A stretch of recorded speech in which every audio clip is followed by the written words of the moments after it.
संसद में आखिरकार वक्फ संशोधन विधेयक पेश हुआ। एनडीए सरकार ने 1995 के वक्फ एक्ट में लगभग 40 संशोधन का प्रस्ताव पेश किया है। विपक्ष पहले से ही सरकार के इस फैसले का विरोध कर रहा है और लोकसभा में भी बिल को लेकर जबरदस्त आपत्ति जताई। विपक्ष ने इसे संविधान विरोधी करार दिया है और विपक्ष के विरोध के आगे सरकार को झुकना पड़ा। गुरुवार को लोकसभा में वक्फ संशोधन विधेयक 2024 पेश किया गया, लेकिन विपक्ष के जबरदस्त विरोध और सत्ता पक्ष में पड़ी फूट के चलते ये विधेयक पास नहीं हो पाया। लोकसभा में अल्पसंख्यक मामले के मंत्री किरण रिजिजू ने बिल को संसदीय समिति को भेजने का प्रस्ताव रखा, जिसे मंजूर कर लिया गया है।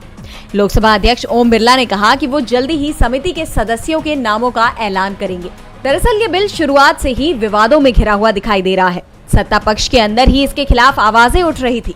विपक्ष तो पहले से ही इसके विरोध को लेकर तैयार था। बिल प्रस्ताव के खिलाफ बोलते हुए सपा प्रमुख अखिलेश यादव ने कहा कि ये बिल जो पेश किया जा रहा है वो बहुत सोची समझी राजनीति के तहत हो रहा है। तो एनसीपी एससीपी सांसद सुप्रिया सुले ने कहा कि मैं सरकार से अनुरोध करती हूं कि या तो इस विधेयक को पूरी तरह से वापस लें या इसे स्थायी समिति को भेज दें। कृपया परामर्श के बिना एजेंडा आगे न बढ़ाएं। वहीं कांग्रेस सांसद केसी वेणुगोपाल ने दावा किया कि ये विधेयक आस्था और धर्म के अधिकार पर हमला है, जबकि एआईएमआईएम सांसद असदुद्दीन ओवैसी ने इस विधेयक को संविधान के अनुच्छेद 14, 15 और 25 के सिद्धांतों का उल्लंघन बताया। उन्होंने कहा कि ये विधेयक इस बात का सबूत है कि आप मुसलमानों के दुश्मन हैं।